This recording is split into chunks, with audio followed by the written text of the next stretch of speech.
প্রধান উপদেষ্টা ডক্টর মোহাম্মদ ইউনূস সহ বাংলাদেশের অন্তর্বর্তী সরকারের সঙ্গে চলতি সপ্তাহে অর্থনৈতিক সংলাপ শুরু করার প্রস্তুতি নিচ্ছে যুক্তরাষ্ট্র। কারণ বিশ্বের অন্যতম বৃহৎ পোশাক রপ্তানিকারক দেশকে তার অর্থনীতি চাঙ্গা করতে সহায়তা করতে চায় ওয়াশিংটন।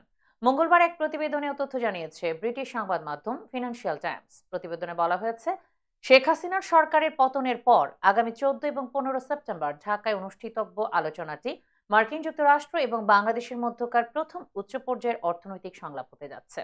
সংলাপে প্রধান উপদেষ্টা নোবেলজয়ী ডক্টর ইউনূস এবং বাংলাদেশের অন্যান্য সিনিয়র কর্মকর্তারা অংশ নেবেন বলে আশা করা যাচ্ছে।